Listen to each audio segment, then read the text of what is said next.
हमारे देश को चला रही है यह कहानी। हर जगह में देखो हिंदू खतरे में है, ये प्रॉब्लम है, वो प्रॉब्लम है, मुसलमान वो कर देगा, मुसलमान ऐसे कर देंगे, ईसाई वो कर देंगे, सिख ये कर देंगे। यही कहानी डोनाल्ड ट्रंप भी बोलता था।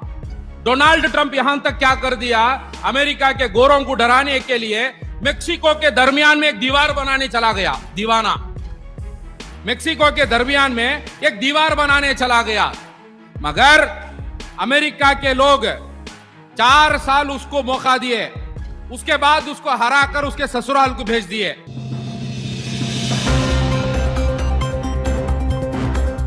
ये देश में एक ऐसी सोच, एक तंग नजरी सोच के खिलाफ, एक तंग नजरी, एक छोटी सोच के खिलाफ लड़ने के लिए, उनका मुकाबला जमहूरी अंदाज में उनका मुकाबला करने के लिए, उनको कानूनी अंदाज में उनका मुकाबला करने के लिए एक बड़ी वसी सोच की एक तहरीक का बुनियाद डाला गया।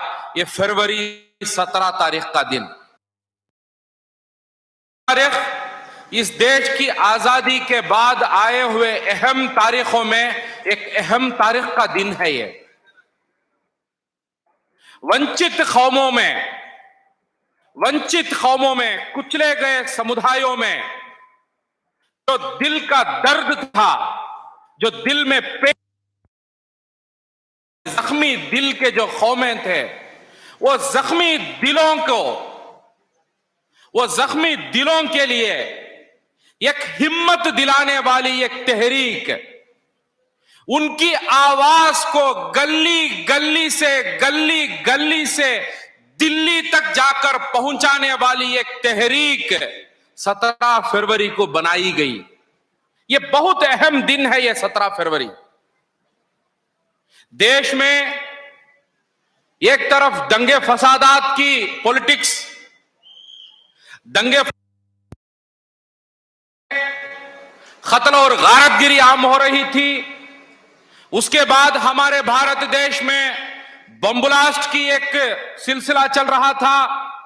बम ब्लास्ट पे बम ब्लास्ट, कभी मस्जिद में बम ब्लास्ट, कभी मंदिर में बम ब्लास्ट, कभी रेलवे स्टेशन में बम ब्लास्ट, कभी दरगाह में बम ब्लास्ट, फिर इल्जाम मुसलमानों पे, मुसलमान बच्चों को लाकर मार के तोड़ के उनको पुलिस उनके ऊपर कन्फेशन स्टेटमेंट्स लेकर इस देश का बहुत खतरनाक एक कौम बनाकर मुसलमानों को बताना, यह एक जमाना चल रहा था। उसके बाद कभी गाय के नाम पर, कभी भैंस के नाम पर, कभी फलां के नाम पर 30, 40, 50 लोग झुंड में आकर 2, 3, 4 मजबूर लोगों को पकड़ के मारने के बाद उनका बुजदिली का जो काम है, 50 लोग मिलकर 2 लोगों को मारने का जो बुजदिली का काम है, उस बुजदिली काम को वीडियो पकड़कर देश के लोगों के आगे डालना, इसे देखकर एक जख्मी कौम, एक मायूस कौम, उस मायूस कौम के अंदर से एक चिराग को अल्लाह ने उठाकर खड़ाया। उस चिराग का नाम है पॉपुलर फ्रंट ऑफ इंडिया। आज तारीख गवाह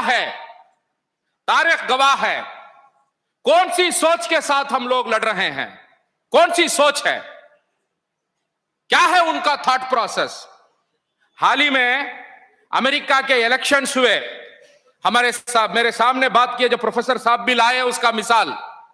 अमेरिका में जो इलेक्शन हुए, अमेरिका में इसके पहला जो प्रेसिडेंट था उसका नाम था डोनाल्ड ट्रंप। 2 कैंडिडेट कंटेस्ट किए, दोनों गोरे ही थे। एक कैंडिडेट का नाम था डोनाल्ड ट्रंप और एक कैंडिडेट का नाम था जो बाइडेन।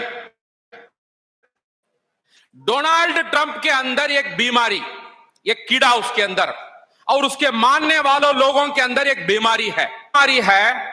उस बीमारी को कहते हैं व्हाइट सुप्रीमसी। उस बीमारी को कहते हैं व्हाइट सुप्रीमसी। वो चंद गोरे लोग समझते हैं इस अमेरिका की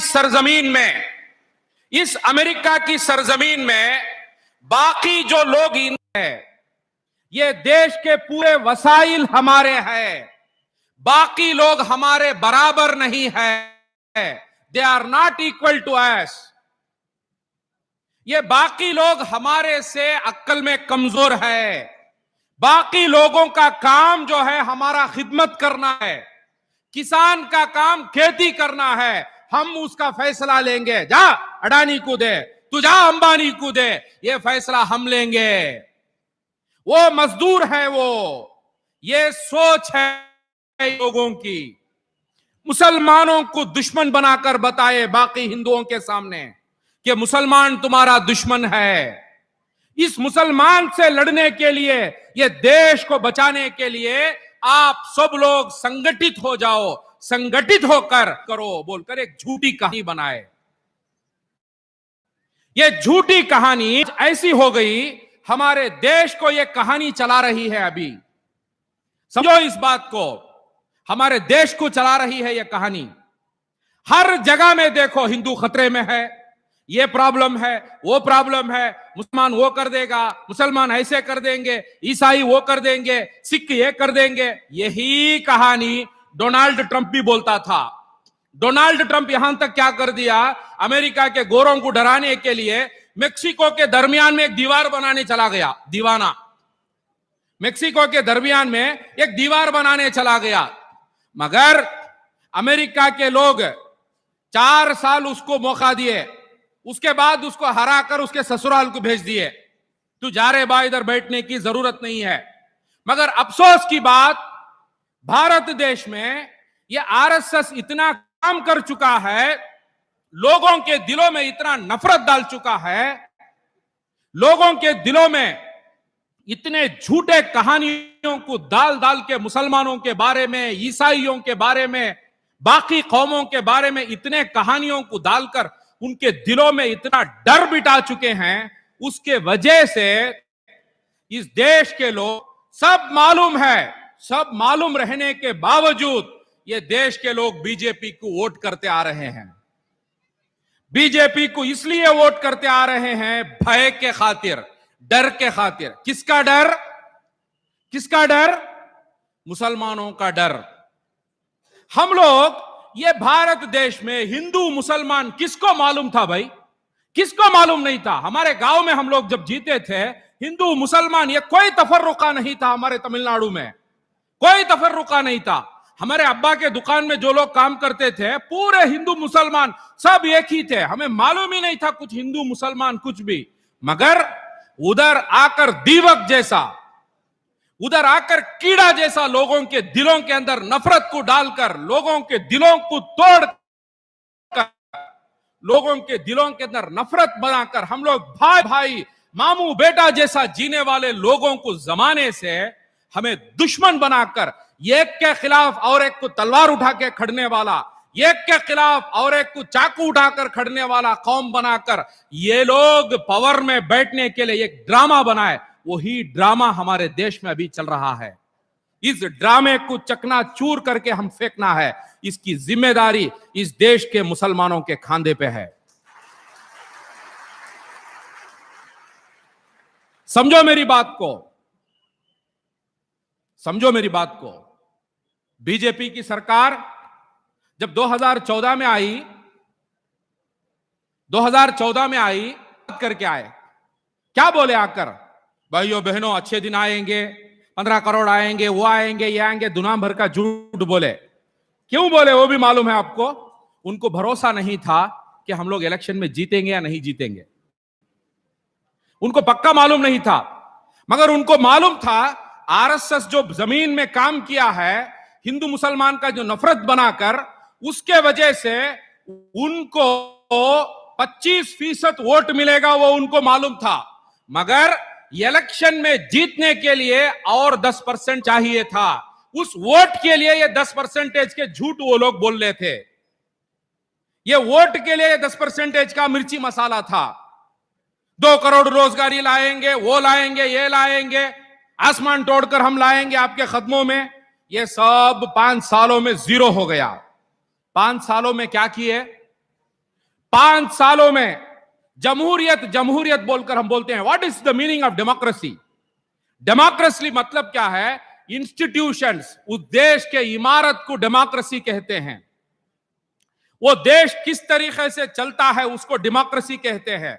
उधर रहने वाले जो इंस्टीट्यूशंस है, वो जो न्यायपालिका का जो आजादी है, न्याय देने का जो तरीका है, वो किसी को परवाह नहीं करती। वो प्राइम मिनिस्टर को परवाह नहीं करती, वो होम मिनिस्टर को परवाह नहीं करती, किसी का परवाह नहीं।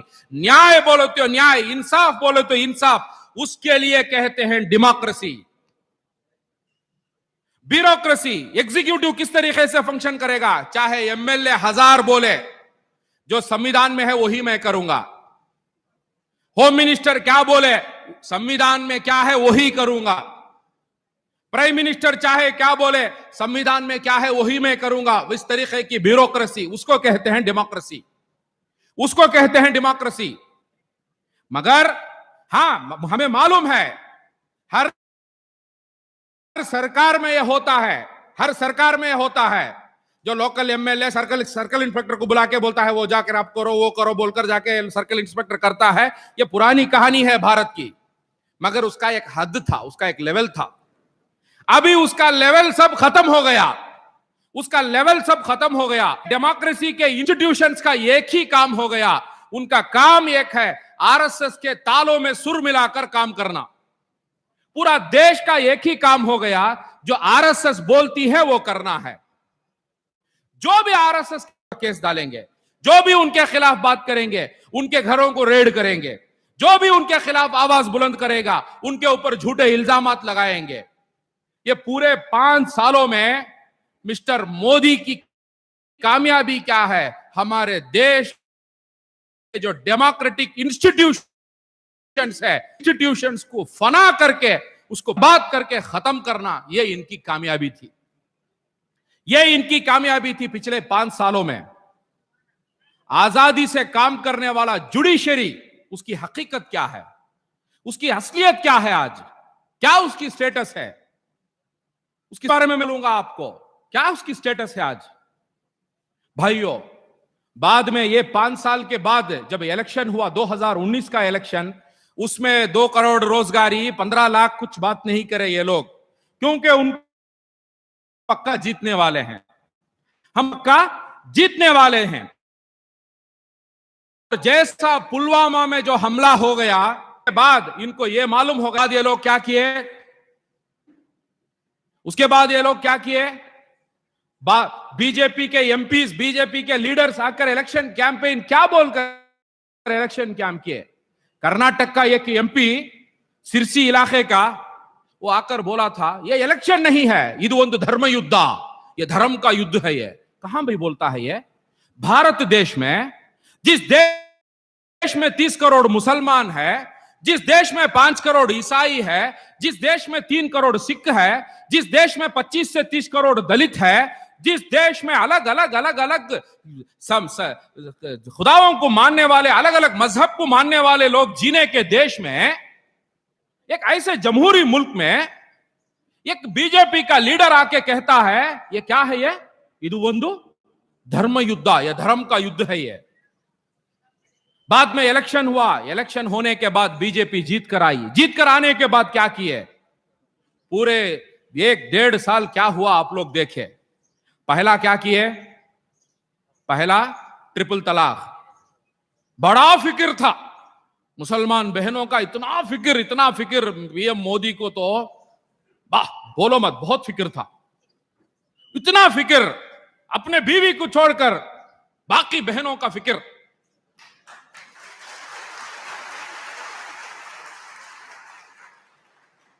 क्यों किए भाई? क्या था मकसद? मकसद क्या था? उस ट्रिपल तलाक के मामले में खुद मुसलमानों के अंदर इख्तिलाफात है, खुद मुसलमानों में इख्तिलाफात है। उसको क्रिमिनलाइज करके, वो लंबी बड़ी बहस है, मैं उसमें जाना नहीं चाहता हूं. But the only purpose is to intervene and interfere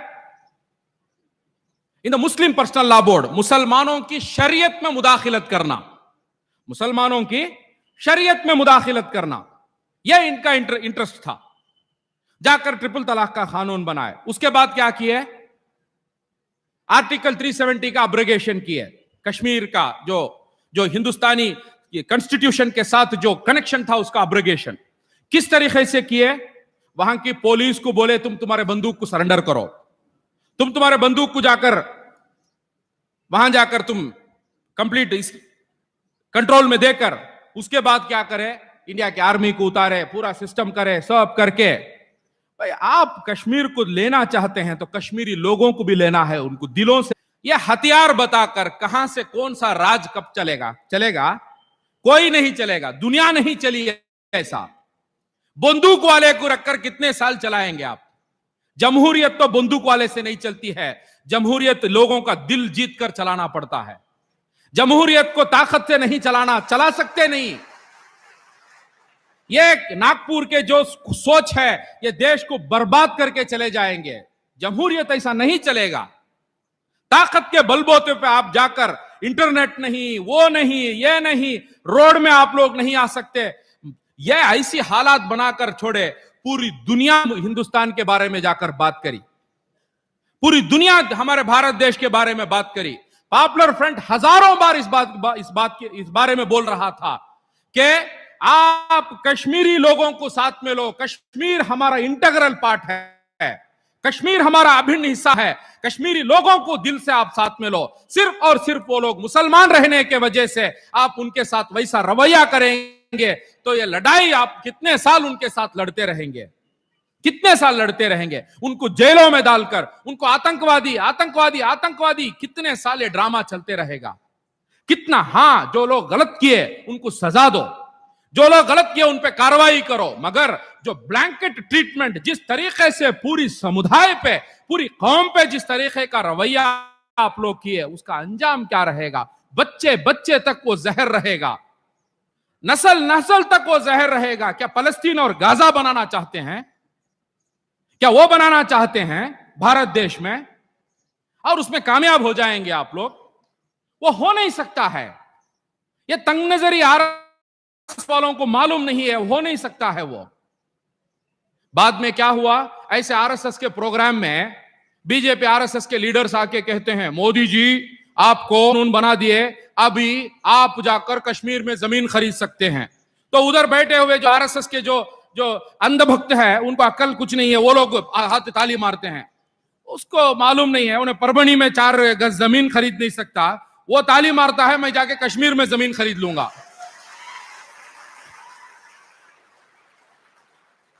उन्हें उसके गांव में 4 गज जमीन खरीदने के लिए बीजेपी वाले जरिया बनाकर दे दिए तो बस हो गया. उसको कश्मीर में जमीन खरीदने, अरे कौन नहीं चाहिए करके बोला? It is an integral part of our country. मगर वहां के लोगों की जो पॉलिटिक्स थी, वो पॉलिटिक्स को जिस तरीके से डील करना था, वो उसका तरीका एक ही था, कश्मीरी लोगों का दिल जीतना था. जब तक साथ ये कर ही नहीं सकते हैं. उसके बाद क्या आया? सीएए का कानून आया. सीएए का कानून क्यों लाए? सीएए के बारे में क्या बोले कि दूसरे मुल्कों में जो सिवाय मुसलमान के ये लोग समझ गए, ये बोल दिए तो कानून बन जाएगा, सब हो जाएगा, हमारी मनमानी हम लोग कर लेंगे. जब समुंदर की लहर जैसा भारत देश के मुसलमान जब आके रोड में बैठे, तब इनको मालूम पड़ा कि ये सब कानून बनाकर हम इस देश में नहीं चला सकते. मगर भाइयों याद रखो, इस सीएए के खिलाफ 100 से ज्यादा लोगों का जान चला गया है, मालूम है? 100 से ज्यादा लोग कुर्बान हो गए, शहीद हो गए इस कानून के वजह से. आज भी वो कानून है. उसके बाद कितने की लोगों के बदन में आज भी पुलिस जो बुलेट्स मारी है, वो बुलेट्स उनके बदन में है. कि बच्चे जो घायल हुए, आज भी पूरी लाइफ उनके बदन में जो है जख्म है. क्या वजह भाई? हर चीज में इनका जो जो ट्रंप जो 4 साल किया वही काम ये लोग करते रहेंगे, वही काम ये लोग करते रहेंगे। और हम हिंदुस्तानी लोग इस बात को नहीं समझेंगे, ये लोग और करेंगे, ये लोग और करेंगे। हिटलर कहां तक करके गया मालूम है आपको? वहां तक ये लोग करेंगे। हिटलर कहां तक तबाही मचा कर गया जर्मनी में, वहां तक करेंगे। जर्मनी में एक कहावत है, कल वहां आए, परसों उधर आए, उसके बाद उधर आए, एक दिन दूर नहीं रहेगा, आपके घर तक आ जाएंगे, आपके घर तक आ जाएंगे। ये लोग दुश्मनों को ढूंढते रहते हैं, ये लोग दुश्मनों को बनाते रहते हैं, दुश्मनों को ढूंढते रहते, दुश्मनों को बना। अभी क्या हुआ? सीएए के कानून के वक्त पर, सीएए के कानून के वक्त पर भारत देश में समुद्र का लहर जैसा जब अव्वाम आकर रोड में बैठी थी, तब मालूम पड़ा हम जो है इतना बड़ा बेवकूफी कर कर बैठे। उसके बाद नेक्स्ट ये लोग फार्मर्स का नया कानून, किसानों के कानून के बारे में ये लोग क्या समझ गए? किसानों को हम लोग कूली बना देंगे, मजदूर बना देंगे।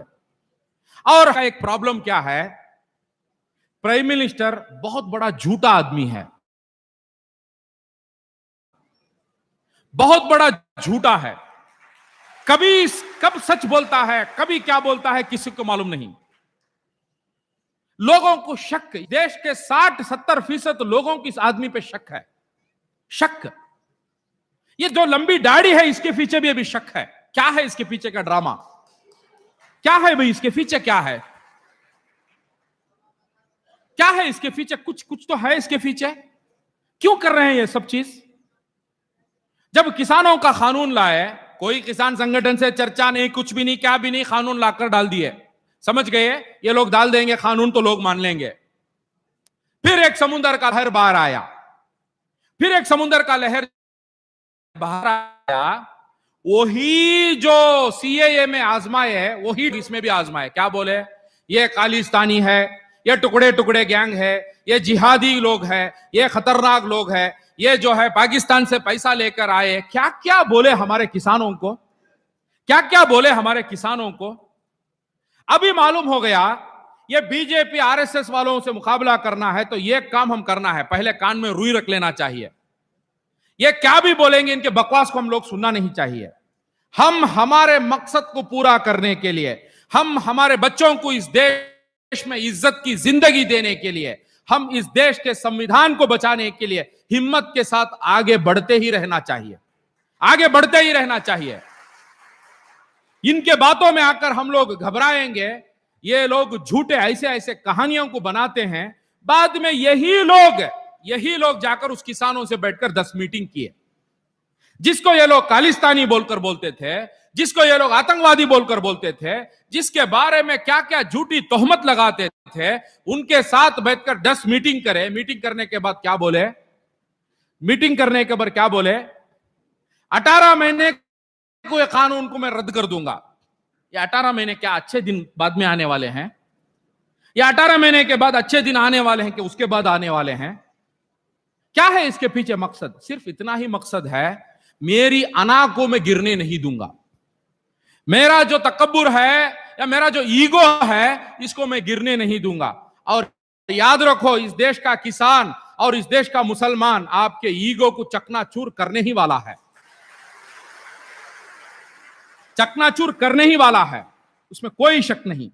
और भाई उसके बाद मीडिया की तो हकीकत मत बोलो।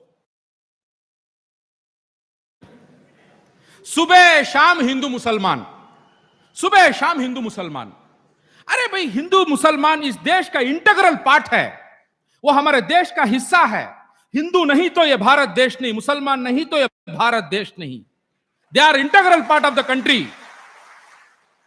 ये मीडिया के लोग 4 टीवी बना लेकर हिंदू मुसलमान क्या हिंदू मुसलमान करके क्या कर देंगे आप लोग? ये आरएसएस के गुलामों, ये गुलामों। हर मामले को हिंदू मुसलमान बनाना, कोई हादसा हो गया उसको मुसलमान एंगल दे देना, कोई हादसा जो है कुछ बना देना। एक छोटा मिसाल, कोई मुसलमान लड़का एक हिंदू लड़की को पसंद करके शादी कर लिया, वो उन दोनों का मर्जी है, वो उन दोनों का मर्जी है। उसको एक नाम दिए लव जिहाद, उसको एक नाम क्या है, लव जिहाद।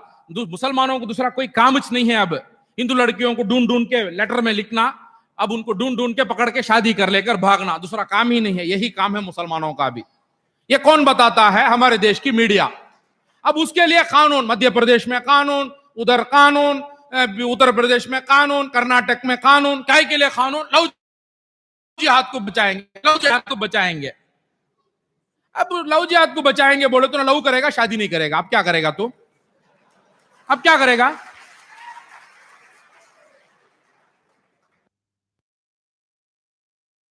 यही तरीका है रोकने का।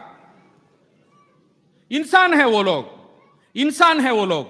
ये आप लोग रोक नहीं सकते उन लोगों को। उसको भी हिंदू मुसलमान बनाए। उसके बाद क्या है? कोरोना। कोरोना एक बीमारी है, पूरी दुनिया आई भाई। वो कोरोना के बारे में कोई कहां भी ऐसा नहीं हुआ उसको मजहब के नाम से जोड़ने वाला। उसे अमेरिका में आई वो बीमारी, ऑस्ट्रेलिया में आई, अफ्रीका में आई, कहां भी उसे मजहब से नहीं जोड़े। मेरे भारत देश में उसे मजहब से जोड़ दिए। उसको ऐसा बनाए, तबलीग जमात में कोरोना आ गया, तबलीग जमात वाले सुपर स्प्रेडर बन गए। सुपर स्प्रेडर तबलीग जमात, स्प्रेडिंग कोरोना अक्रॉस इंडिया। पूरे देश में कोरोना फैलाने वाले तबलीग वाले। कौन की बैठ के चमचा चूता है, कौन की बैठ के खाता है, कौन की बैठ के थूकता है। क्या क्या क्या क्या वीडियो आरएसएस वाले बनाए, क्या क्या बनाए। केड़े केड़े में पकड़कर मुसलमानों को मारे, मालूम है आपको? गांव गांव में पकड़कर मारे। तमिलनाडु में जिस गांव में अपनी बीवी को डिलीवरी के लिए लेकर जा रहा है, उसकी बीवी को लेकर जाके वो मर्द तड़प रहा है उसके हॉस्पिटल में, उसको जमाने तैयार नहीं हॉस्पिटल में। क्यों? क्या बोल रहे हैं? कोरोना आ जाएगा तेरे वजह से। इंसानियत का मर्डर हो गया, इंसानियत का खत्म। क्या वजह? ये लोग बैठकर कीड़ा फैला रहे हैं अंदर से। उसके साथ मीडिया, मीडिया का काम क्या? कोरोना जिहाद, कोरोना जिहाद, कोरोना जिहाद। उसके बाद जब गांव गांव में मुस्लिम जाकर वेजिटेबल बेचने वाला वेजिटेबल बेचने गया, तर्क जो फ्रूट वाला फ्रूट के लिए गया, जो कसाई कसाई के काम के लिए गया, जो मैकेनिक मैकेनिक के काम के लिए, खेड़े में पकड़ के मारते हैं उनको। उसको मालूम नहीं मुझे क्यों मार रहे हैं। बाद में मालूम पड़ रहा है कि कोरोना के नाम पे मुझे मार रहे हैं, कोरोना के नाम पे मेरे साथ ये चल रहा है। ये सब कौन किया? मेरे भारत देश की media. This is the pillar of Indian democracy, democracy का पिलर। उसके बाद जुडिशियरी। जुडिशियरी क्या किया? जुडिशियरी क्या किया? ने किया, बोला क्रिमिनल एक्ट उधर इदारा तोड़ने का। उसके बाद वो मस्जिद की जगह उठाकर दिए। उसके बाद सीबीआई कोर्ट में क्या बोले? जो लोग मस्जिद को जाकर तोड़े उनको बाइज्जत बरी करके भेजे। वो मस्जिद को तोड़ने वाले, वो बजरंग दल वाले, वो जो लोग थे, वो लोग आकर क्या बोले? हम ही तोड़े मस्जिद, हम ही तोड़े। मगर कोर्ट बोल रहा है नहीं नहीं भाई, आप नहीं तोड़े, आप नहीं तोड़े, आप जाओ, आप जाओ। ये कोर्ट, जुडिशियरी की हालात। अच्छा, ये फिर रंजन गोगोई चीफ जस्टिस, उनका अभी पार्लियामेंट में उनके बारे में चर्चा हुआ, वो बड़ी कहानी, उसमें नहीं जाता हूं, ब्रीफ है। उनको मीडिया के जब सवाल हुआ, आपको बहुत सारा मामला हुआ, आप आपकी हिफाजत के लिए कोर्ट जाएंगे क्या? चीफ जस्टिस ऑफ इंडिया का जवाब देखो। मैं चीफ जस्टिस को बोलना चाहता हूं, चीफ जस्टिस ये बाहर मत बोलो, ये बाहर मत बोलो आप। हम पॉपुलर फ्रंट के लोग हमारे कैडर्स को हर बार बोलते हैं, कोई भी मामला हो कोर्ट जाओ। देर है मगर अंधेर नहीं, इंसाफ यकीनन मिलेगी, इंसाफ यकीनन मिलेगी। हो सकता 4 आरएसएस वाला उधर रहेगा, हो सकता 10 पुलिस वाला आरएसएस वाला रहेगा, मगर पूरे जो है दुश्मन नहीं है, अच्छे लोग भी है। इंसाफ मिलेगी, सब्र करना चाहिए। 4 दरवाजों को हम खटखटाना चाहिए। यह काम हम नहीं करेंगे, हम सब्र नहीं करेंगे, हम इम्तिहान नहीं देंगे, तो इम्तिहान हमारे बच्चों को देना पड़ेगा, इम्तिहान हमारे बच्चों को देना पड़ेगा। और हमारे chief justice, x farmer chief justice कहते हैं, कोर्ट में गए तो ये चीफ जस्टिस बोल रहा है, जो मस्जिद का फैसला देने वाले हैं, की जुडिशरी की। उसके बाद जुडिशरी की इंडिपेंडेंस के बारे में जो बात करेंगे, जुडिशरी का इंडिपेंडेंस देखो। सुबह शाम बैठ के हिंदू मुसलमान बनाने वाला वो अर्नब गोस्वामी, रिपब्लिक चैनल का जो चीफ है, उसका काम क्या है? नफरत फैलाना। थोड़े दिन में 500 करोड़ की प्रॉफिट कंपनी हो गई। कहां से हो गई उसकी? थोड़े दिन में। बोलता है भारत, क्या बोलता है भारत? यही बोलता है भारत। प्रोग्राम इसका यही काम, हर बार उसको उठाकर महाराष्ट्र की सरकार को हिम्मत थी उसे उठाकर जेल में डाले। बाद में सुप्रीम कोर्ट को गए तो supreme liberty of individual, liberty मतलब आजादी, उसकी आजादी को बचाने के लिए। मैं पूछता हूं, अर्नब गोस्वामी की आजादी आजादी है लेकर, उनकी आजादी का क्या सवाल? उनकी आजादी का क्या सवाल? वो जो वही सुप्रीम कोर्ट को आज दुनिया सवाल करती है। स्टैन स्वामी बोलकर एक ईसाई पादरी, आदिवासियों के दरमियान में काम करने वाला एक पादरी, वो स्टैन स्वामी, उसको 80 इयर्स हो गया है, हाथ हदरता है पार्किंसन डिसीज में। उसको पीने के लिए, गंजी पीने के लिए सुप्रीम कोर्ट में जाकर पिटीशन डालना पड़ता है। गंजी पीने के लिए स्ट्रॉ दे दो मुझे, हाथ स्पून नहीं पकड़ सकता हूं मैं। उसके लिए 1 महीने से ज्यादा मेरा देश जो है उसको इंतजार करवाता है, उसके बाद उसको इजाजत देता है। कौन सा? एक ईसाई पादरी जो जिंदगी खिदमत करे इस देश के लोगों को, और इस देश के लोगों को तोड़ने वाला अर्नब गोस्वामी के लिए वही सुप्रीम कोर्ट जो है लिबर्टी की बात करता है। यहां लिबर्टी कहां है? यह भी इस देश के अवाम को जो है जमहूरी अंदाज में आकर सवाल करना पड़ेगा। यह कोर्ट, यह न्यायपालिका ऐसा नहीं समझना है यह देश की अवाम सो रही है।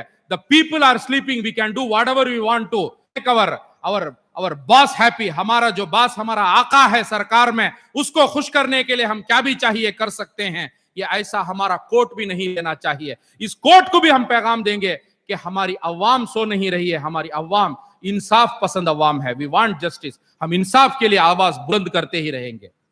हम इंसाफ के लिए आवाज, इधर हिंदू मुसलमान की बात ही नहीं है, यह बात हिंदू मुसलमान की नहीं है, यह बात इंसाफ की है, यह बात इंसाफ की है, न्याय की बात है, यह न्याय की बात है। यह भाइयों, उसके बाद सेकुलर पार्टियों की हालात क्या है? सेकुलर पॉलिटिकल पार्टियों की, जब मस्जिद का फैसला आया, मस्जिद को तोड़ने के वक्त पर जो राज में, गवर्नमेंट में बैठी थी, वो पार्टी का क्या स्टेटमेंट था, प्रेस रिलीज क्या था उनका? ये भारत के जमहूरी, इसमें black day in Indian democracy बोलकर बोलने वाली पार्टी, उसी पार्टी के नेता, उसी पार्टी के बड़े बड़े दिग्गज लीडर्स, जब सुप्रीम कोर्ट का फैसला आया तो क्या बोले? हमें मस्जिद तोड़कर तुम ना जगह बना कर दिए, उसके वजह से तुम सुप्रीम कोर्ट से फैसला ला पाए, तो सवाब में हमारा भी हिस्सा है, सवाब में हमारा भी हिस्सा है। सिर्फ आप बैठ के लड्डू नहीं खाना, हमें भी लड्डू देना। यह हमारे सेकुलर पार्टियों की हकीकत। उसके बाद गांव गांव में, गली गली में मंदिर के लिए ये लोग कलेक्शन करने के लिए निकले, तो सेकुलर पार्टी, हमारे देश की बड़ी पॉलिटिकल पार्टी कांग्रेस पार्टी जैसा पार्टियों की हकीकत क्या है? लाइन में, कतार में खड़ के कांग्रेस पार्टी के लीडर उसके लिए चंदा दिए। कौन सी मंदिर? जिस मंदिर इस देश के हिंदू मुसलमान को लड़ाने के लिए जो पॉलिटिक्स उठाए। हम मंदिर के खिलाफ नहीं, हम मस्जिद बनाने के लिए निकली हुई तंजीम नहीं है हम लोग, हम इंसाफ बात करने के लिए निकले हुए इदारा है हम लोग। ये ना मंदिर या मस्जिद का बात ही नहीं है, ये इंसाफ का बात है, ये इंसाफ का बात है। ये it is not about the temple और मस्जिद, it is not at all about, it is about justice. ये इंसाफ की बात है ये। और हम लोग, हो सकता रंजन गोगोई को सुप्रीम कोर्ट पे भरोसा नहीं है, अभी भी भारत देश के मुसलमान को सुप्रीम कोर्ट पे भरोसा है, भरोसा है। और हम लोग दरवाजों को खटखटाते रहेंगे कि हमें इंशाअल्लाह इंसाफ मिलेगा, इंसाफ जरूर मिलेगा। और भाइयों, यही प्राइम मिनिस्टर जब बाबरी मस्जिद का जब फैसला आया, क्या आकर बोले? भाइयों बहनों, मुसलमान की जीत है। क्यों मुसलमान ये प्राइम मिनिस्टर को भरोसा नहीं करता? इसीलिए नहीं करता। क्यों इस देश के 70% लोग ये प्राइम मिनिस्टर को भरोसा नहीं करते? इसीलिए नहीं करते। ये प्राइम मिनिस्टर जब मस्जिद मंदिर का फैसला आया, आकर क्या बोले? ये ना मंदिर की जीत है, ना मस्जिद की जीत है, ना मुसलमान की जीत है, हिंदू की जीत है, ये भारत की जीत है, ये करके बोले। ये ढोंगी बातें। बाद में आरएसएस, बजरंग दल के लोग गांव गांव में, गली गली में निकलकर मंदिर के लिए कलेक्शन करने के लिए निकले। मध्य प्रदेश में हिंदू मुसलमान के गलाटे हुए, कल बेंगलुरु में हिंदू मुसलमान के गलाटे, गुजरात में गलाटे हुए, कहां कहां क्या क्या हुआ, हाल ही में हुआ। कल बेंगलुरु में, कल कर्नाटक में कितने की घरों में जाकर उनको नहीं दिया, उसको टिक मार्क कर लेकर जा रहे हैं। वहां के माजी सीएम से कुमारस्वामी बोलकर है हिटलर से खराब आप लोग काम कर लेकर है, किसको, आरएसएस वालों को। ये सब करते वक्त पर हिंदू की भी जीत नहीं, मुसलमान की भी जीत नहीं करके बोलने वाला मेरे देश का प्राइम मिनिस्टर, उसका स्टेटमेंट कहां है? वो बोलना तो चाहिए, अरे आरएसएस वालों खामोश बैठो, क्यों आप अभी हिंदू मुसलमान की लड़ाई आप भड़का रहे हैं? बोलना तो चाहिए। कहां है, कहां है मेरा देश का प्राइम मिनिस्टर? मेरा देश का प्राइम मिनिस्टर चाय वाले से प्राइम मिनिस्टर बना ही हिंदू मुसलमान को लड़ाकर ही, नहीं तो कहां से प्राइम मिनिस्टर बन सकता था? हिंदू मुसलमान की लड़ाई नहीं रही थी तो प्राइम मिनिस्टर बन के आते कहां?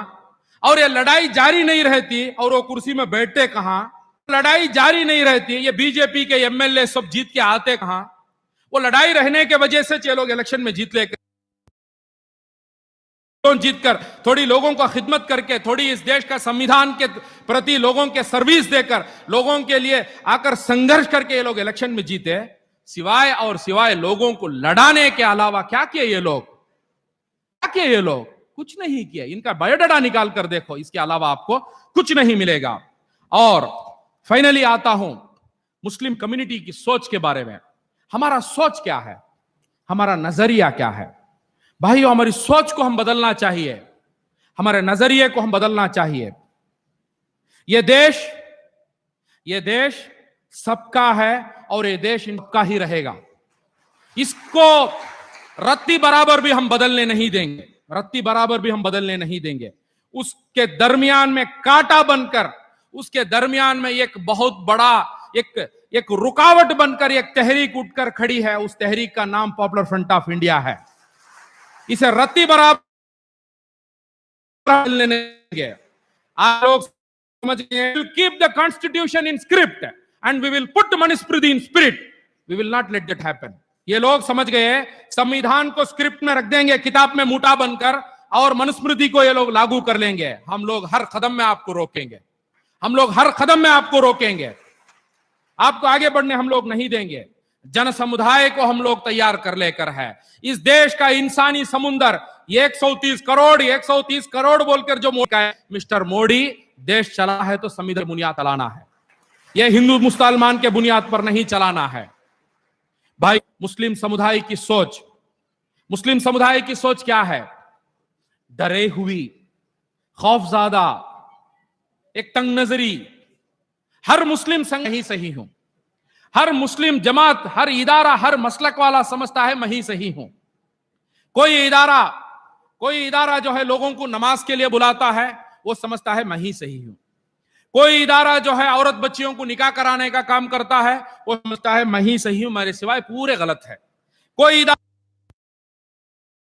नौजवानों को जो है अच्छे कामों में नौकरी लेकर देने में, उनको पढ़ाने में, टीचर बनाने में, लॉयर बनाने में कुछ काम करता है, वो समझता है मेरा ही काम सही है, बाकी सब काम गलत है, बाकी सब काम गलत है।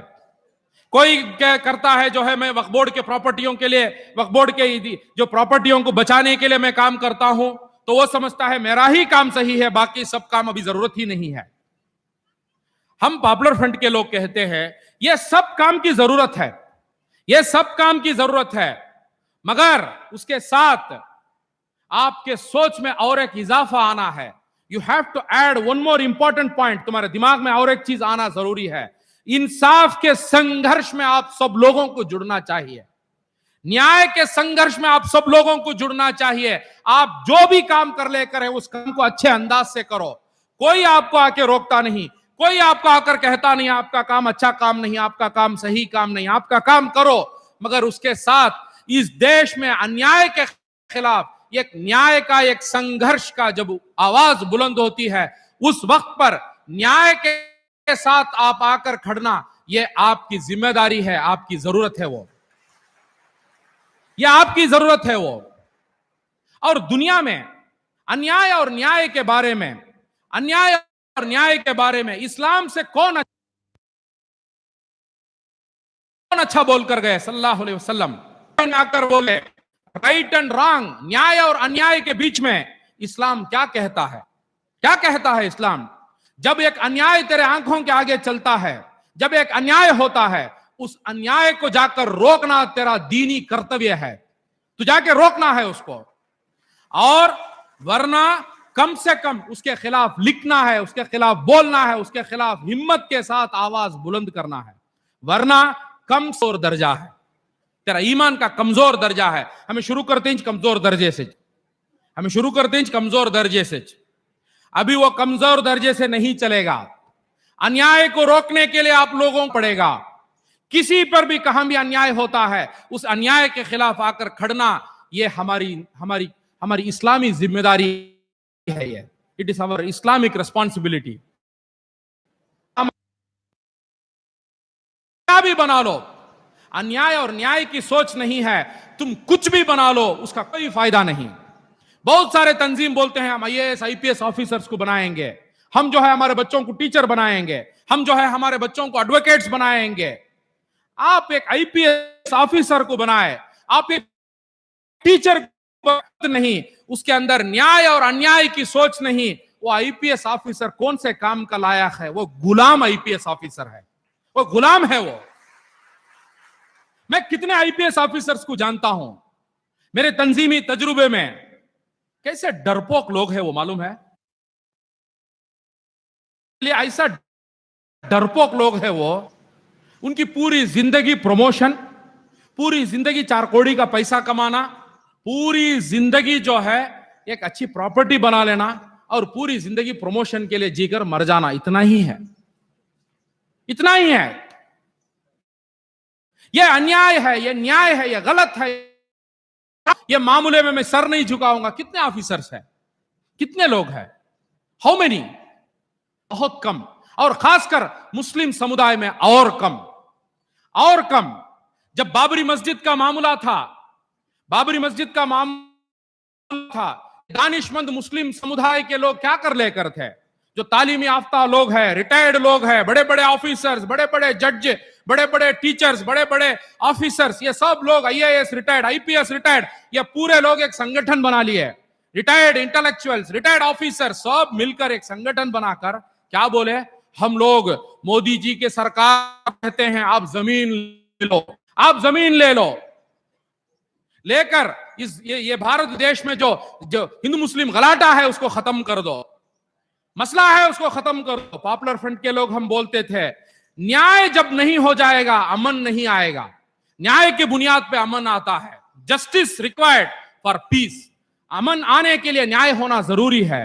ये इंटेलेक्चुअल लोग अपने आप को इंटेलेक्चुअल जो समझते हैं, वो जमाने में मैं भी समझता था ये लोगों को इंटेलेक्चुअल बोल के, अब मुझे मालूम पड़ता है ये लोग इंटेलेक्चुअल लोग नहीं है, सबसे बड़े डरपोक लोग हैं, सबसे बड़े बुजदिल लोग हैं।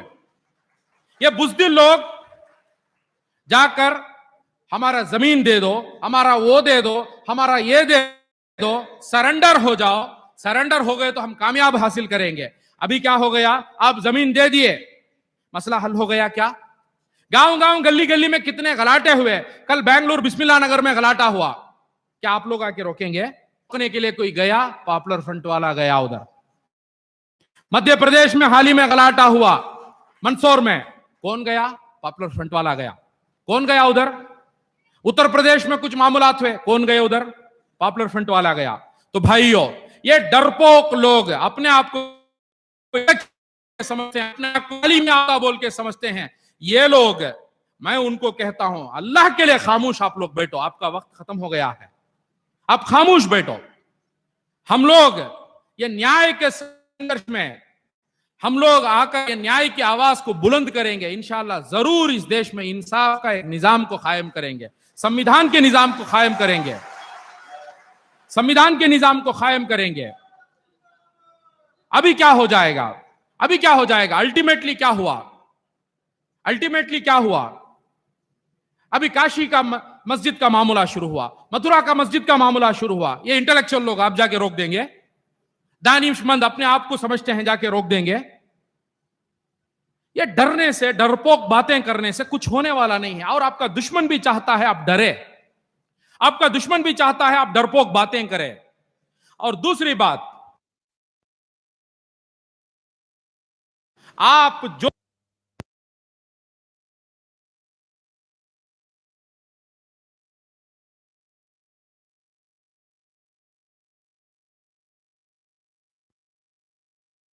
का बात आती, न्याय की जब बात आती है, वो मुसलमान न्याय करेगा तो हम मुसलमान के साथ रहेंगे, हम हिंदू।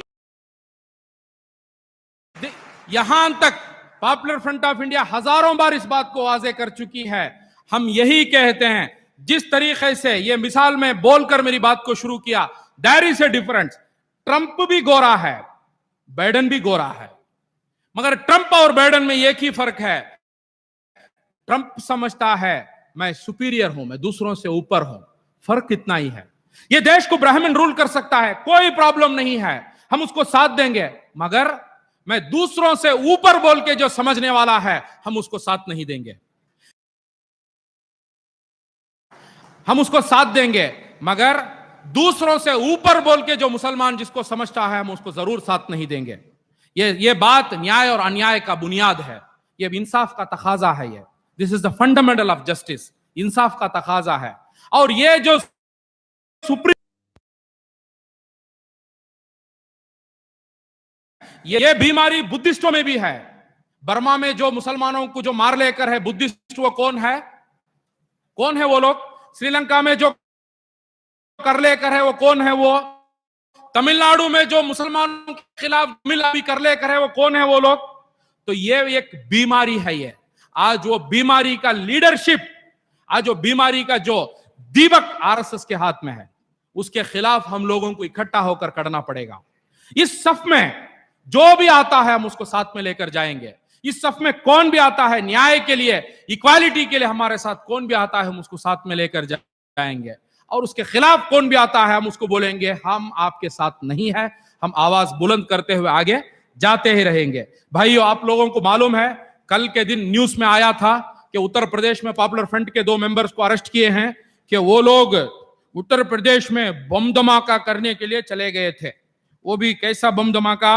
वो हॉस्पिटल में वो डॉक्टर मेडिकल किट लेके आता है ना, फर्स्ट एड किट, वो फर्स्ट एड किट को निकाल के उसमें रुई हुई, उसमें 2-3 नीडल, ये 2-3 वायर, कुछ लुंडा सब रख के, वो देखने में हंसी आता है। ये पॉपुलर फ्रंट में 4-4.5 लाख कैडर है, तकरीबन 20, वो 2 लोग को बेच के हम यूपी में बम ब्लास्ट करेंगे क्या? क्या बेवकूफ समझते हैं हमें? ये योगी को क्या बोलना है, उसको मालूम नहीं है।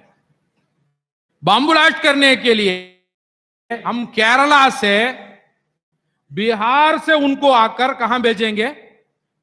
उधर भेजेंगे। ये पुराना है, ये मुसलमानों पे इल्जाम बहुत पुराना इल्जाम है। ये हलाक में उतरता नहीं है। ये वो जमाना चला गया। और उनकी कठपुतली बनकर जो वहां की पुलिस जो बैठी है, वो पुलिस को मैं बोलना चाहता हूं, सरकार आती है जाती है, गवर्नमेंट आती है जाती है, आपको भी ये बच्चों के जिंदगियों को आप तबाह करके, ये योगी का प्रमोशंस को और छोटे शाबाशी को आप जो काम करके चले जाएंगे, वो बच्चों की जिंदगी 2 साल 1.5 साल जेलों में डालकर आपको प्रमोशन शाबाशी मिल जाएगी, मगर आपका आत्मा आपको क्या बोलेगा? आप तक्के में सिर रख के आप क्या जवाब देंगे? उनको नया नया तो आतंकवादी कौन है? पार्लियामेंट में बैठे ही प्रज्ञा सिंह, वो आतंकवादी है। ये बच्चा आतंकवादी नहीं है। ये बच्चे इस देश में अमन को, इंसाफ को कायम करने के लिए गांव गांव में काम करने वाले एक इंसाफ पसंद लोग हैं। वो जब कोरोना आया ये देश देखा, जब कोरोना आया जब ये देश देखा, पॉपुलर फ्रंट 1 मिलियन लोगों को मदद किया कोरोना के वक्त पर। 1 मिलियन लोगों को, 10 लाख लोगों को हम खाना खिलाए। 10 लाख लोगों को गवर्नमेंट नहीं कर सकती, उतना बड़ा काम हम लोग किए। 10 लाख लोगों को राशन किट हम लोग पहुंचाए। कितने की लोगों को हम जाकर पहुंचाते हैं, उनको एहसास भी आने नहीं देते कि आप गरीब है बोलकर, क्योंकि उसका दिल दुखेगा। हम उतना सोच के संगठन को चलाने वाले लोग हैं। हमारे ऊपर आतंकवादी का इल्जाम लगाते हैं, रहने दो। वो तबलीग जमात के ऊपर आप कोरोना का इल्जाम लगाने वाले लोग, हम पे आप नहीं लगाएंगे, आप लगाएंगे, मगर ये मुस्लिम समुदाय ये सब चीज झेल झेल के 70 साल से यहां तक आ गई है। ये एक अच्छी बात है कि उनके अंदर एक पॉपुलर फ्रंट, एक तंजीम, एक तहरीक बन गई है। इतने दिन हम लोग यतीम थे, हमारे दरमियान में कोई नहीं था, अब एक बेहतर हम लोगों को जो है, हम लोगों को जो है सही क्या गलत क्या, करना क्या चाहिए, नहीं करना क्या चाहिए, ये सब चीजों को सिखाने के लिए एक संगठन, एक सही सोच आ गया है। हम उस सोच को मजबूती से पकड़ेंगे, सब्र के साथ हम लोग जाएंगे। इसमें मस्जिद कमेटियों का बहुत बड़ा जिम्मेदारी है। मस्जिद कमेटियों में आने वाले जमाने में सिर्फ जो है मस्जिद की जो बुनियादी कामों से हटकर साथ साथ आने वाले जमाने में इंसाफ की जब भी आवाज बुलंद होती है तो उस वक्त पर मस्जिद कमेटियों की भी बहुत बड़ी जिम्मेदारी है। इंसाफ के लिए जब भी हमारे बच्चे झूठे केसों में जेल जाए, मस्जिद कमेटियों की जिम्मेदारी बनती है कि उनका केस लड़ना, वो बच्चों के फैमिलियों की जिम्मेदारी लेना, उनके माँ बाप को जो है तसल्ली देना, उनके साथ कंधे से कंधा, कदम से कदम मिलाकर खड़ना, ये मस्जिद कमेटियों की जिम्मेदारी है। वरना हम अल्लाह से जवाबदार बन जाएंगे। ये दुनिया बहुत छोटी है, हमें इंसाफ कायम करने के लिए भेजा गया है। इंसाफ की बात हम करेंगे, बराबरी का काम हम करेंगे, उसी का नाम पॉपुलर फ्रंट ऑफ इंडिया है। तो वही कहते हुए मेरी बात को मैं खत्म हूं। पॉपुलर फ्रंट के लिए